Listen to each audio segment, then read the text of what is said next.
Oh, thank you. So the way kind of that we go about getting the electronic notebook software and using it, the first thing it's just can go to Google here and search for FindMolecule. That's the name of the software. So if I just hit enter, then and a couple of things will pop up, so ads that you don't want, but what you do want is the findmolecule.com. So right here, and that will then take you to their main website. And what you want to do is you want to go to sign up right here. That'll should initially just get you a free login. Now you do have to give them you do have to create a username and password and have to give them a teeny bit of information, not much. But then you go ahead and probably don't subscribe to their newsletter unless you really want to get stuff. And then you kind of fill out this form and then submit, and that should give you the login that you can then use over here at the login tab. So I guess, yeah, if you want to take a moment, you can go ahead and do that right now. I guess I'll wait for a few minutes while you guys sort of get that settled out. This is going to be your own personal one. It doesn't matter. Definitely don't pay for anything. At some point they will ask you, at some point you'll have the options to do like pro, upgrade to pro or something like that. Definitely don't do that. But this will hopefully help. So I'm just going to pause the recording until we're done with, we've had a few minutes to do that. Thank you. All right, so now you've probably already logged in for most of you, but I'm just gonna log in here with a quick, just a second, with the account that I have already, Mackenzie. So this is just my own personal one. You'll obviously log in with your own. And so mine's gonna look a little different than yours because so when you originally come in, it's going to take you possibly to either the My Lab or the inventory first.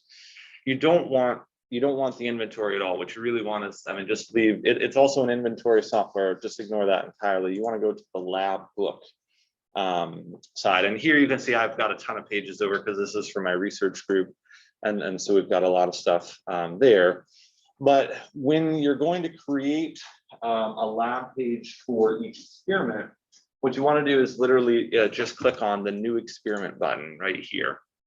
And so then I'll kind of walk you through some of the different sections you want to fill out. So here under note, actually, I guess probably right here is where you would put the, where it says draft one, that's where I would put the title for the experiment. So let's just say this was experiment number 1.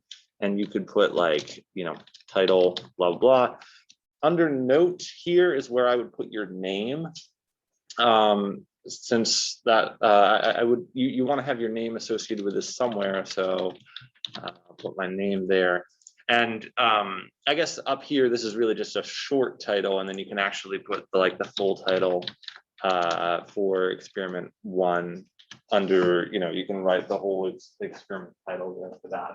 That's fine. Goal, if you want to write a short summary of what your goal is for the experiment, that's fine, but you don't have to. That's not important. If you're having fun and playing around in here, you can create different projects and assign this one to a web project. That's useful for my lab because I can assign notebook pages to different research projects, but for this, it doesn't matter. Type, I don't even actually know what that is for sure.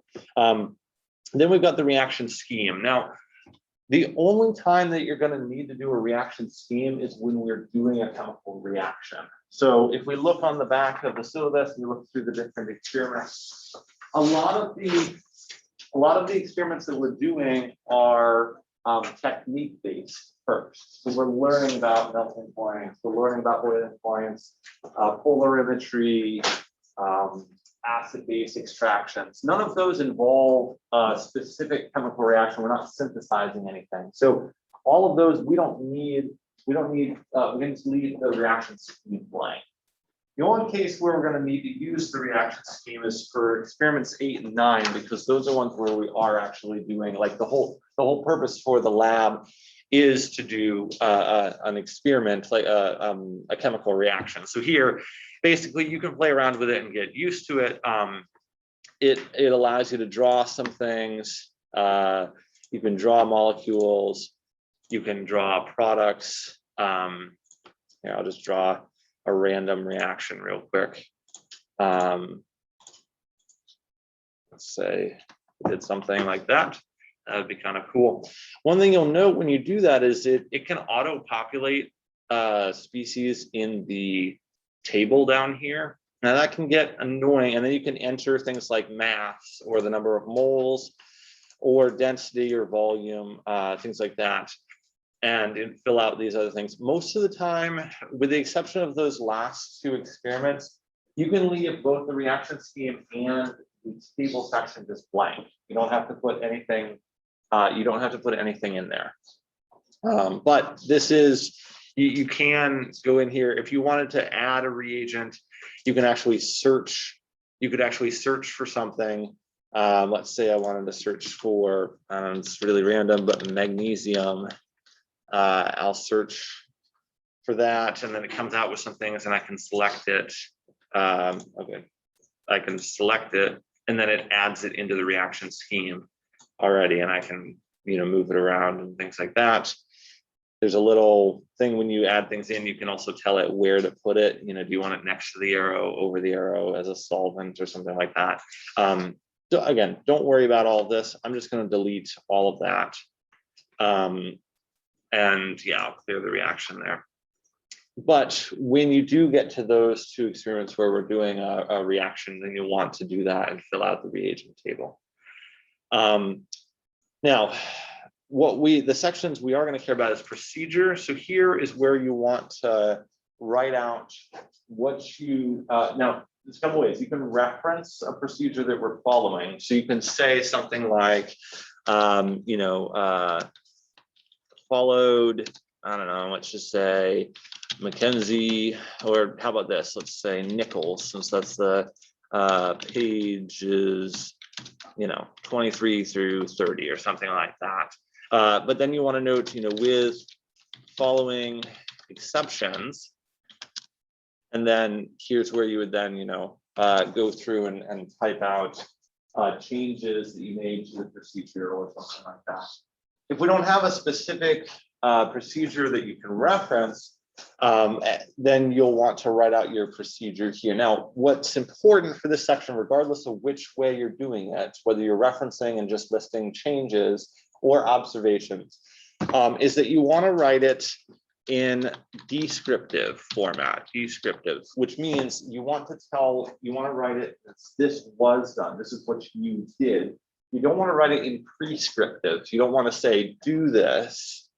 You're not telling somebody else how to do it. You're telling somebody else what you did so that they could then do it after you. So write descriptive, not prescriptive. So that's going to be procedural information. And then where do you put your results? Well, your results go down here under analyses. Now, it's not it'd be kind of useful if it was just a simple box like this, but it's not. Analyses, you hit the plus sign there, and then you want to go ahead and couple tricky things. You can't do attachments because that's the pro version, so you can't attach documents to this, and definitely don't pay money, don't upgrade. But the way that you go about doing this is you would click under type here and then there's a couple options, but none of these options are really helpful. So what you really want is you want the other box, and then you just type what your result is in here. So let's just say observations.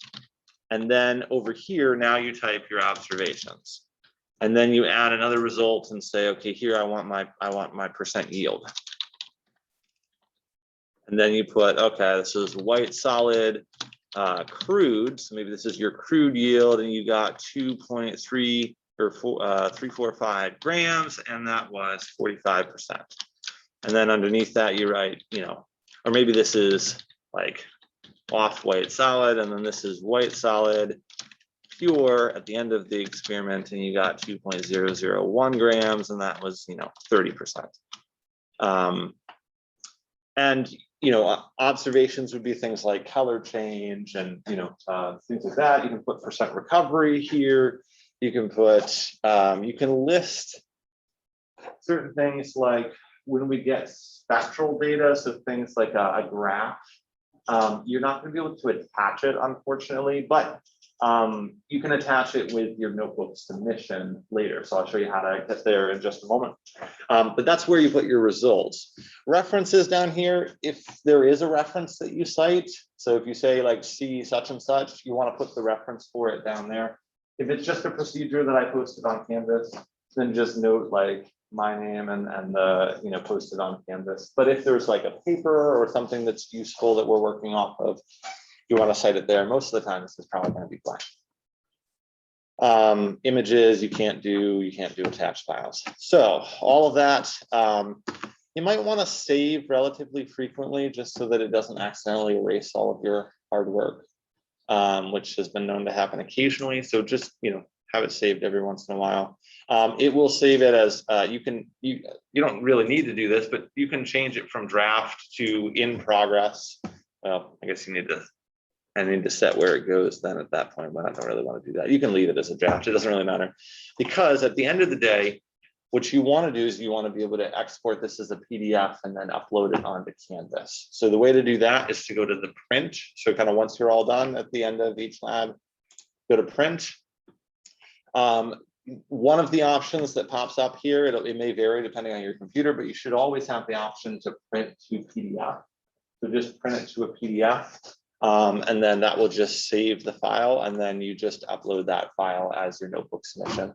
If there is some kind of graph from some instrument that we got, then you can upload that with the PDF there.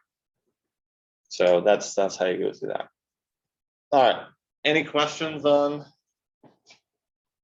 electronic notebooks? That seemed pretty straightforward how to work. Yeah, hopefully that saves you a little bit of a headache.